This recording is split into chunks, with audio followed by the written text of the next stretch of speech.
सुबह के 6:30 बज रहे हैं। तो मैं जा रही हूँ सदर बाज़ार में। सदर बाज़ार में पहुँच चुकी हूँ। यहाँ पे सुबह सुबह जाने का बहुत फ़ायदा है, क्योंकि यहाँ पे 6 सुबह अर्ली मॉर्निंग आओगे तो आपको यहाँ पे रश नहीं मिलेगा। अगर आप लेट आते हो, जैसे जैसे आपका टाइम ओवर होगा तो यहाँ पे रश बहुत मिलेगा। मैंने शॉपिंग कर ली है, तो मैं यहाँ से शॉपिंग करके वापसी हो रही हूँ घर के लिए।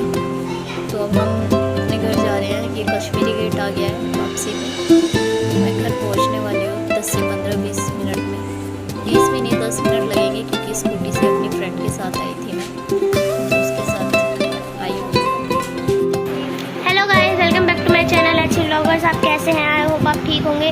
तो मैं आपके लिए फिर से एक नया व्लॉग लाई हूँ। देखिए, आज ना मम्मा सुबह सुबह गए थे सदर बाज़ार जल्दी, तो आज वो बहुत सारी शॉपिंग करके आए हैं। जैसे क्लिप्स, हेयर बैंड्स हमारे ख़त्म हो रहे थे, इसलिए मम्मा लेकर आए हैं। तो मैं आपको दिखाती हूँ हेयर बैंड। ये है सिंपल वाले हेयर। गई थी मैं सदर बाज़ार, तो मैं सदर बाज़ार से ये बच्चों के लिए सामान लेके आई थी। तो मतलब व्लॉग तो समझ में नहीं आ रहा था कि क्या बनाए। तो फिर मेरे दिमाग में आया, यार जब मैं यहाँ पे शॉपिंग करने आई हूँ तो चलो इन बच्चों के लिए कुछ ले रही हूँ, तो इसी चीज़ का व्लॉग बना देते आज हम। तो पता है सदर बाज़ार जाने का बहुत बड़ा बेनिफिट है। एक तो वहाँ पे जो है ना, आपको जो चीज़ यहाँ पे डबल रेट में मिलती है, वो वहाँ पे आपको रीज़नेबल मतलब ठीक रेट में मिल जाती है, होलसेल रेट में। फ़र्क ये होता है कि वहाँ पे एक चीज़ आपको सिंगल पीस नहीं देंगे, वो आपको दर्जन ही देंगे, 6 भी नहीं देते। मैंने 6 पीस मांगे थे, तो उन्होंने 6 पीस भी नहीं दिए। मुझे मेरा वैसे भी सर खा के रखते हैं, मम्मी ये दिला दो वो दिला दो। अब ये घर में इकट्ठा पड़ा रहेगा ना, तो ये मुँह नहीं खोलेंगे अब। तो इस वजह से मैं फिर वहाँ से सामान इकट्ठा लेके आती हूँ, तो मुझे भी फ़ायदा रहता है। तो वहाँ पे एक बार जाओ और सामान लेके आ जाओ। आप बाहर जो शॉपिंग करते हो ना, उस चीज़ से बच जाओगे कि आपका एक्स्ट्रा पैसा जाता है। रश बहुत मिलता है। एक बार मैं गई थी तो वहाँ पे इतनी भीड़ थी कि वहाँ से पैदल निकलना भी बड़ा मुश्किल था। तो मैं हमेशा जब भी जाती हूँ अर्ली मॉर्निंग जाती हूँ, तो अर्ली मॉर्निंग शॉपिंग करके मैं जल्दी घर आ जाती हूँ, फिर सारी टेंशन खत्म। और हम घर पे सोते रहते हैं, हमें नहीं पता। जिस टाइम मैं जाती हूँ ना, तो मैं इन बच्चों को लॉक करके जाती हूँ। इन्हें होश भी नहीं रहता कि मम्मा गई है नहीं, बस मैं इनको बता के जाती हूँ कि बच्चों मैं जा रही हूँ। जब तक ये उठते हैं ना, तब तक तो मैं शॉपिंग करके आ जाती हूँ। इनको एक सरप्राइज ही मिलता है। इनको मतलब ये नहीं पता होता कि मम्मी करने क्या जा रहे हैं, तो इनको अचानक से सरप्राइज मिलता है। लेकिन अब मुझे तो पता लग गया कि मम्मी सुबह सुबह जाती है तो सिर्फ सदर जाती है और हमारे लिए सामान लाती है। वो अभी भी हो गई है, और जैसे है वो पागल सी हो जाएगी, फिर अचानक से उसे 5 मिनट बाद कुछ नहीं पता रहता कि अब क्या है क्या है। तो मैं आपको दिखाऊंगी कि मैं वहाँ से क्या क्या लेके आई हूँ। अभी फिलहाल में पहले हम करेंगे नाश्ता। मैं तो भाई पहले नाश्ता करूँगी, उसके बाद आपको कुछ दिखाऊंगी। तो ये सब चीज़ें बाद में दिखाऊंगी, पहले मैं कर लेती हूँ नाश्ता, ठीक है ना। अभी मिलते हैं हम थोड़ी देर में। चल रहा देखो, मुझे चाय बनानी है। मिट जाएगी, चली जा। लड़ो मत।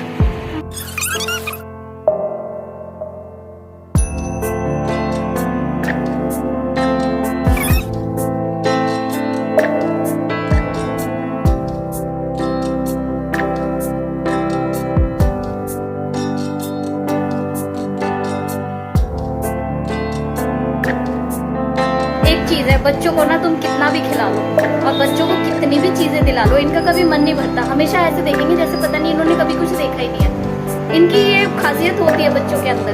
तो भाई मैं तो इनको खिलाने से भी परेशान हूँ, इनको हर चीज लेने से भी परेशान हूँ।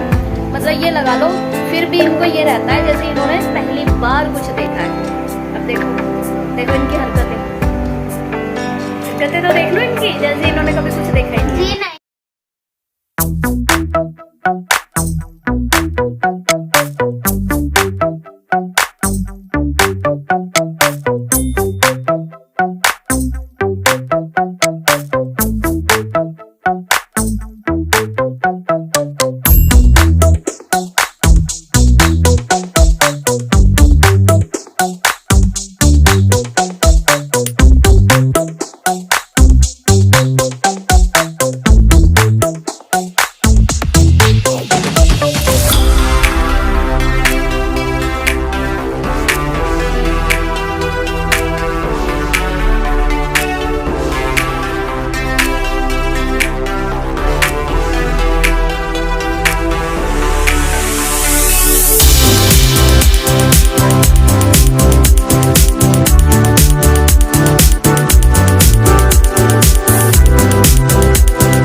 मम्मी जब जॉब पे गई थी वो भी तभी नहा लिए थे, और ये भी तभी सुबह उठी, मैंने इसे तुरंत नहाने के लिए भेजी थी और नहा गई थी मैं। तो अब मैं नहाने जा रही हूँ। अब बज रहे पूरे 11:30 और लेट हो गया आज मेरा काम बहुत ज़्यादा। तो अब हम आपको पूरी जब टोटल सफाई हो जाएगी तब दिखाएंगे।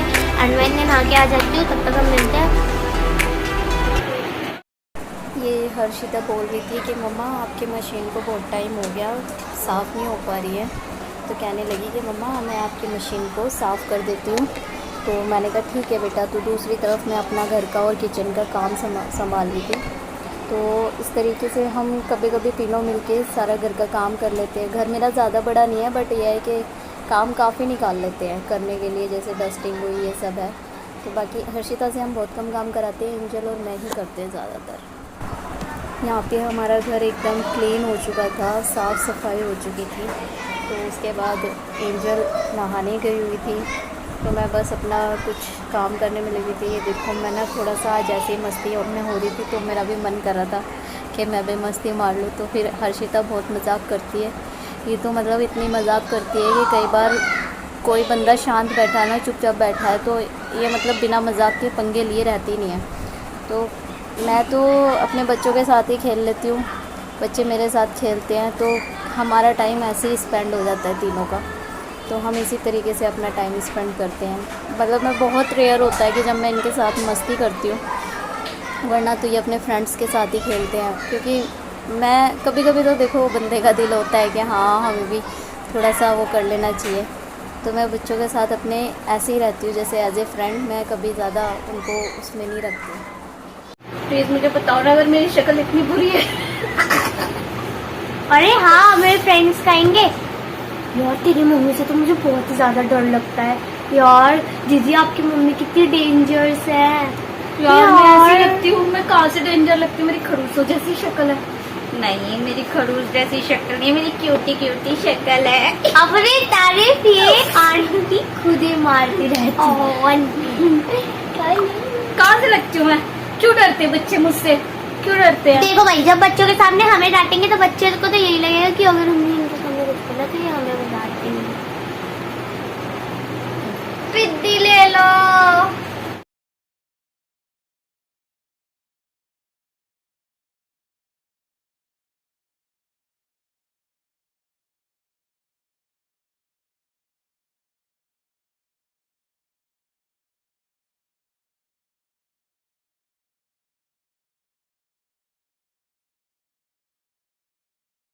तो गाइस, अगर आपको मेरी वीडियो अच्छी लगी है तो please like, subscribe and share करना बिल्कुल मत भूलिएगा।